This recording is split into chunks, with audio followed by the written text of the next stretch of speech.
Have you ever considered using your podcast to create a better email community? I know you're thinking, wait, email community? I don't think I understand that. Well, today's guest, Paul, is an incredible expert at using his email list to really connect with his audience and not just email them and sell to them, but really to create a community that lifts everyone up, to engage with them, to get them to interact back.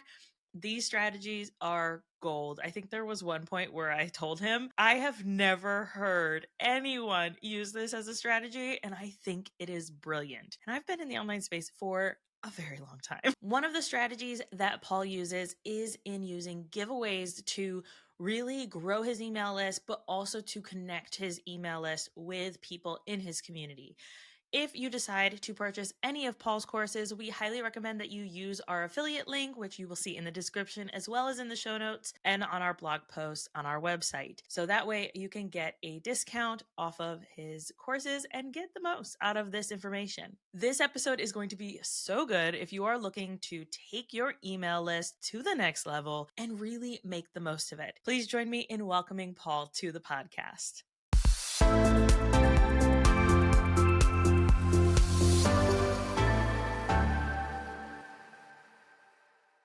Hello, Paul. Welcome to the podcast. I'm very, very excited to chat with you. So if you could start by telling everyone who you are, what you do, and about your incredible community.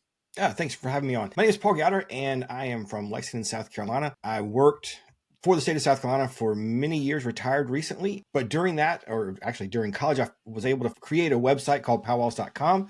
And over the years, I've grown that into a community. I'm also a father and husband and avid Disney fan and photographer and a few other things too.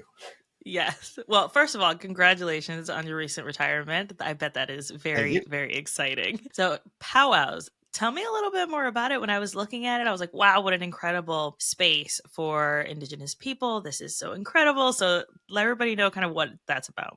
Yeah, thanks.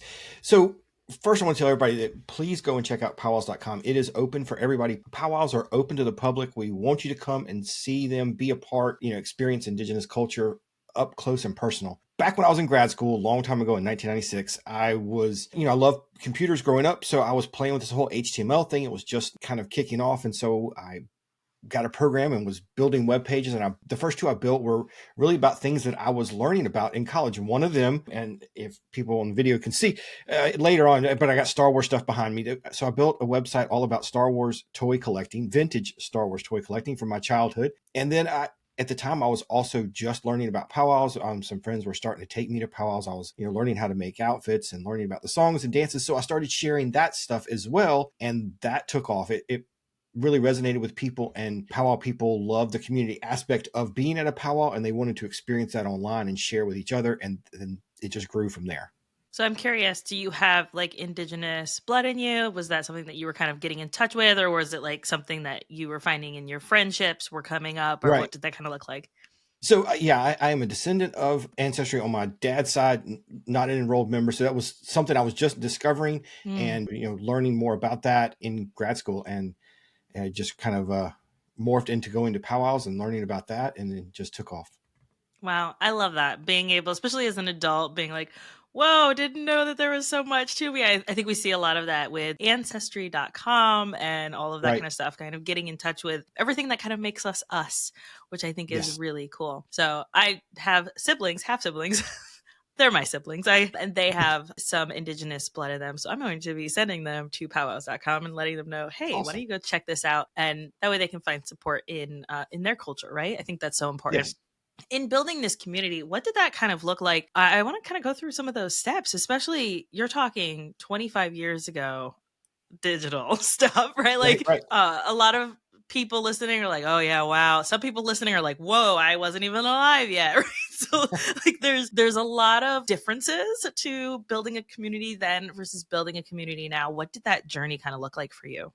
So the early days, our community was built all on forums for people who were around back then. It was vBulletin and other software that you could create forums, and you could people could create threads and write back and forth and chat. And that's where we started. And at first it was just people in the Southeast, people that I had met at powwows. That's kind of where we started. And it grew quickly. At one point we had, several 100,000 members, and we're getting millions of posts a year.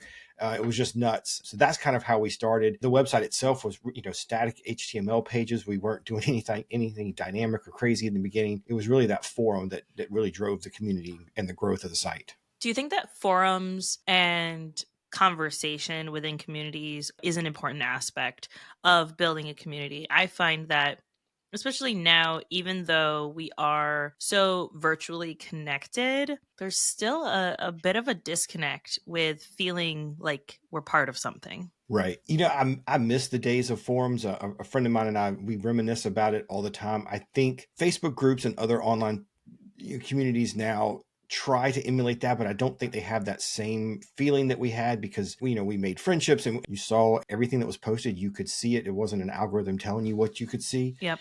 So I wish we had that back. But nowadays, I think one of the things that people miss about community building now is that they treat just their Facebook group as the community. They don't treat all aspects of their visitors as community. And so that's one of the things I like to tell people is, if somebody comes to your website for the first time, you need to welcome them and greet them like they're part of your community. If they subscribe to your email is a community, and people can feel a part of something bigger, even if they're not having that one-to-many relationship like a forum or a Facebook group. Even though it's you talking to them, you can still have that community feeling. You have to treat everybody as part of that thing, and they'll all have that sense of belonging, and don't just rely on a Facebook group. I love that. I talk a lot about your sphere of influence of the content that you're creating, right? So just because someone is part of your Instagram community doesn't mean that they won't listen to your Facebook or they won't be on your email list. And almost, I hate this word because I grew up in a cult, but indoctrinating people into what you're trying to encourage them to do, or what kind of impact you're trying to make on their lives, right? Or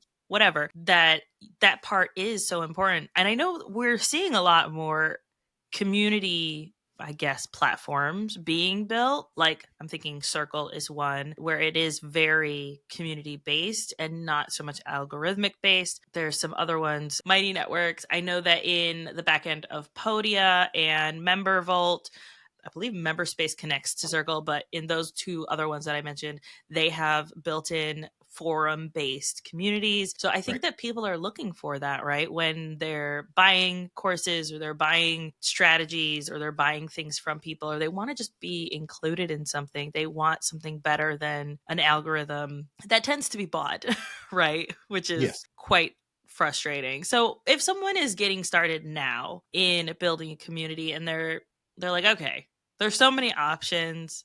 How in the world do I go about building a community for myself? I'm a big fan of email marketing, and I think when you're starting out, that needs to be the first thing you build. I don't think you should jump into Facebook groups or all these other things. I think you need to start with email and build that community, have those subscribers. Even if it's 5 people, you need to engage with them, talk with them, send them emails that talk to them, that ask them questions, that you reply to them. That's where you just start. And once you build that, it can grow from there. But that's the basis of everything I do is email. So with that in mind, if they're like, okay, email, cool. How do I get people on my email? I mean, I've been in the online space for going on 9 years now, so I know, but they might not know. So a couple of my favorite things, especially when you're starting out, I think, as you're deciding what your business is and how you're going to reach people, I think you need to, everybody talks about creating your avatar or knowing who your reader is. I think it's also important to know kind of what segments are your readers into, what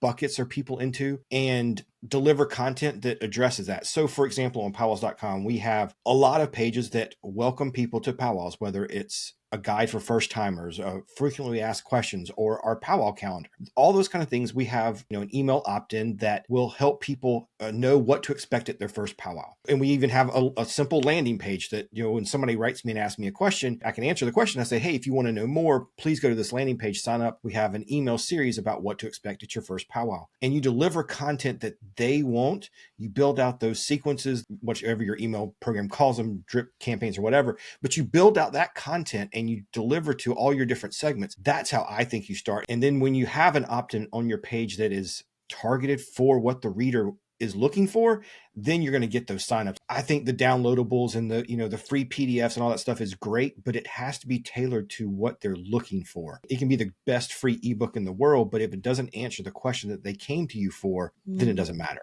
Yeah, I was recently talking to a business friend, and it's so easy to see things when you're not in their business, right? You can see, oh, Yes. well, this is where I would expect things to go. And I was talking to her about her kind of opt in and the journey that she's taking her customers on. And she was so focused on one aspect of it. And she's a productivity coach. So she was talking about, oh, I want to really get them clear on their values because that's the baseline of being able to figure out where you need to shift your productivity to be more productive if you know your values. And I was like, yeah, but the person who's coming to you doesn't know that yet, right? They're at the point where, yes, you know values are important. And underlyingly, they probably know values are important, but they're at the point where they're drowning and they're like, I just need a reprieve. So what does that look like for them? What does that single thing that you can kind of take them from, okay, I'm drowning, to, okay, I can breathe, to then let's work together. Let's go into those values later if we need to. And so I think it's really important to, yes, as business owners, we know in our heads, this is what the client needs. This is what I need to give them. But they're not at that point yet. They don't know what they need. They just know this is how they feel. And so it's really important,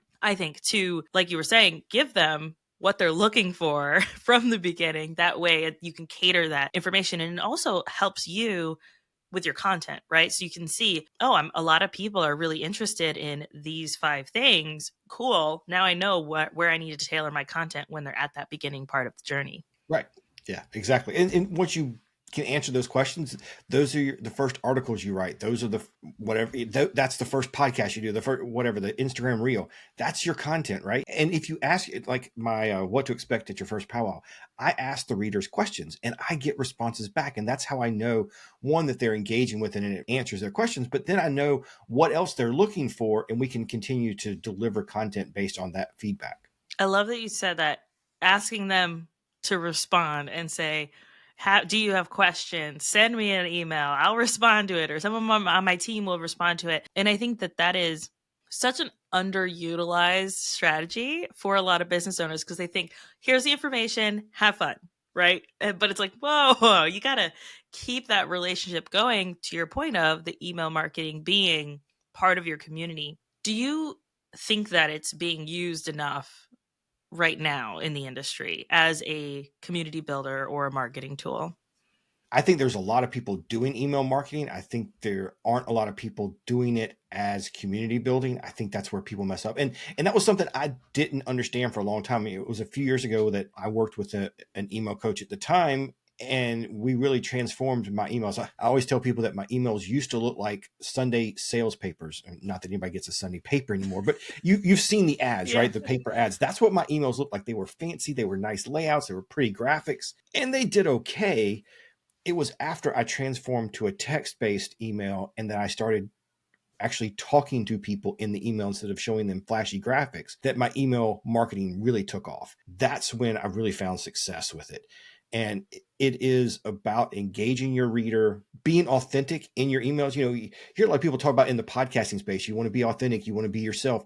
Well, you can do that too in writing emails. So I send a broadcast message out once a week, kind of a wrap up of here's what's going on, here's our new articles. At the top of that email, I reserve a space where I can talk about what I did this week or what's going on with me. Maybe if it was a trip we just took, I'll even talk about, like, my daughter just got accepted into the Disney college program. I put that in the email, right? And I tell people, hey, we're really excited. My daughter getting ready to move to Florida and work for Disney World. This is really cool, right? And I put that kind of stuff in the intro of the email. Again, it's just a way to engage, be yourself with them. And I don't think enough people are doing that with email marketing.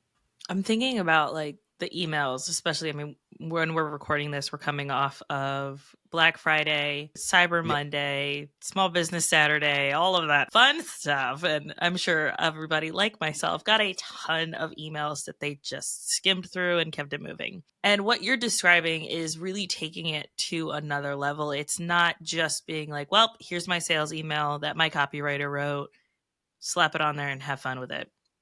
You're talking about telling stories and sharing almost vulnerable parts of yourself and your journey as a human being that allows your reader, right? And we talk about this in podcasting too, your listener, to feel connected to you on a deeper level. And so someone can say, oh, me too, or oh, I wish that was happening, or oh, that sounds like so much fun. And I agree. I don't think enough people are doing that in their email marketing. I don't think that it's being utilized, especially for those small businesses. This is a very simple and very free way to make your emails stand out in a world full of emails, right?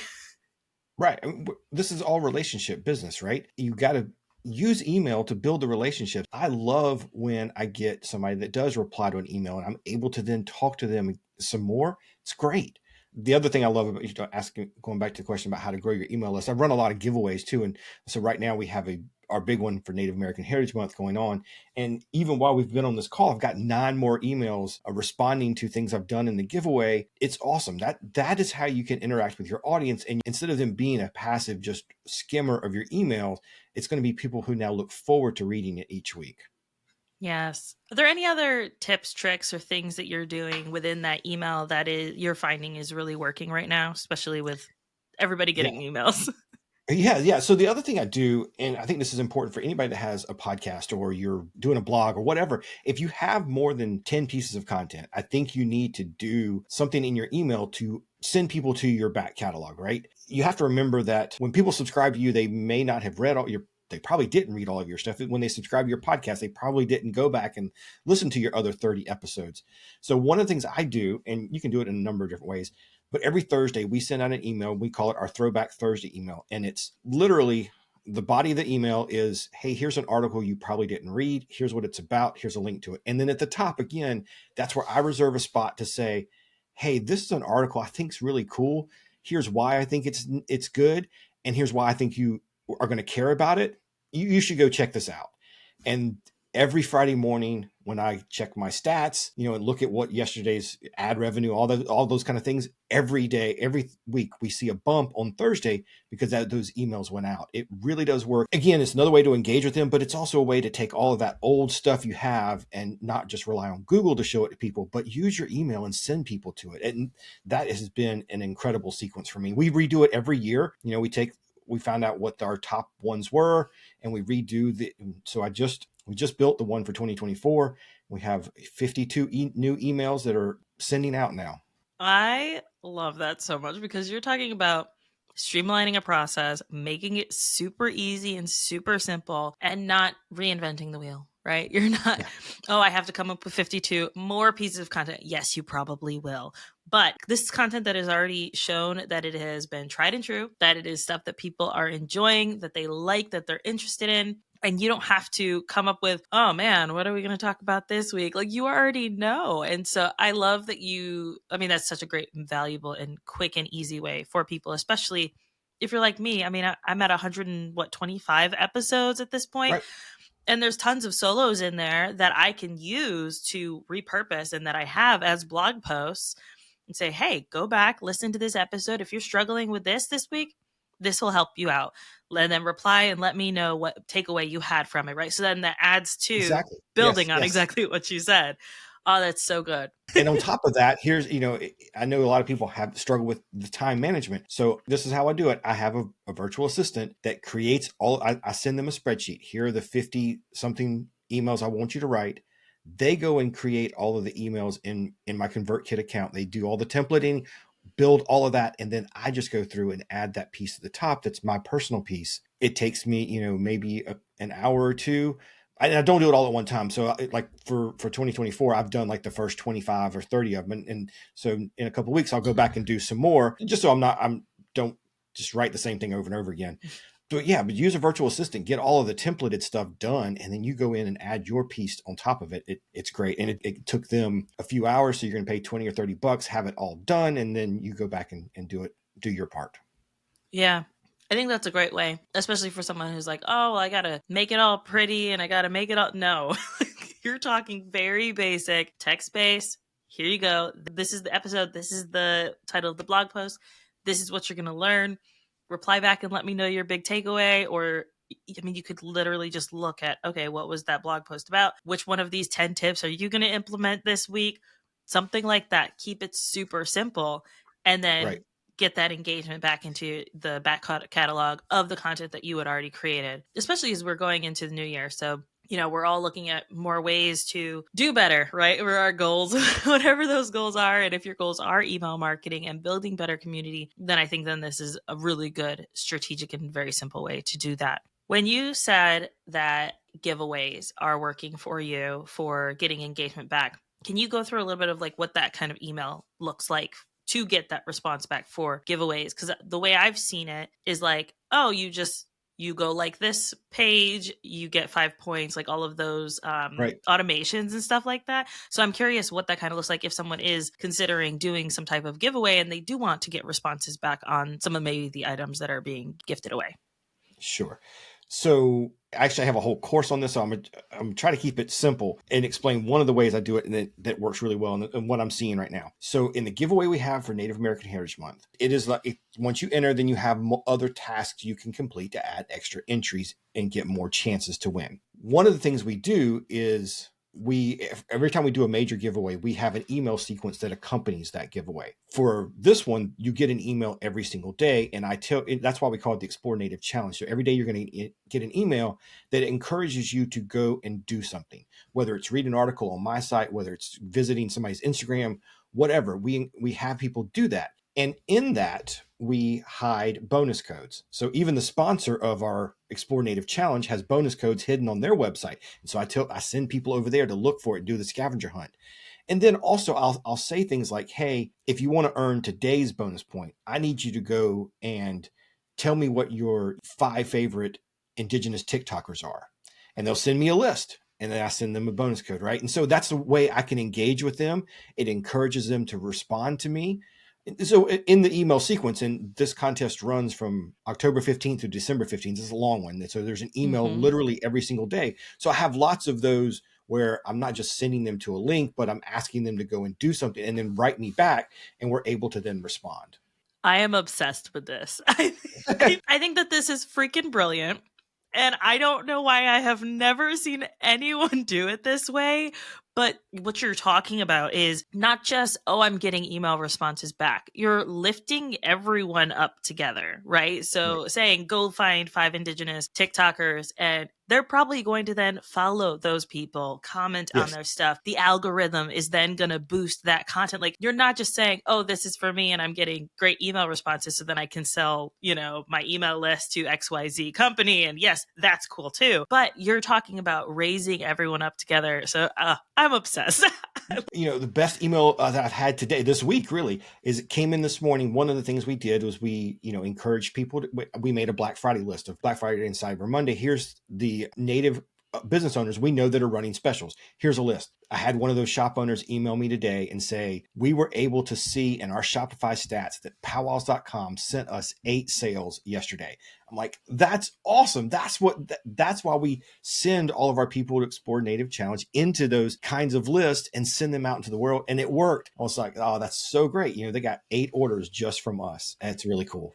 Yes, I love that so much. That is so incredible. And everybody go buy his course, obviously, because if you're doing giveaways, these are some great strategies. And I think that there's a lot of reciprocity in it too, right? Which is all good vibes everywhere for everyone. So I love that so much. Where can people find you, hang out with you, get to know you, maybe join a powwow if they're inclined? What does that kind of look like? Yeah, so again, I want to encourage people to find a powwow near you. They happen in all 50 states and most Canadian provinces. And so you can go to powwows.com/powwows near me. Again, going back to that's a landing page that'll get you to a list of powwows that are in your area. And they are open to the public. We'd love to have you come out and experience it. If you want to learn more about me and the courses and the coaching I do, paulgowder.com. You can connect with me there or send me an email, paul@powwows.com. I'd love to talk more and help you, like you said, level up your business, rise everybody up. That's what it's all about. That's why we built a community at powwows.com, is because we want everybody to be engaged. And I really do think that as we educate more people, indigenous and not, that it really does help the culture and everybody. So that's what we're about. I'd love to talk more with folks. Awesome. Thank you so much, Paul. This has been incredible. Thank you.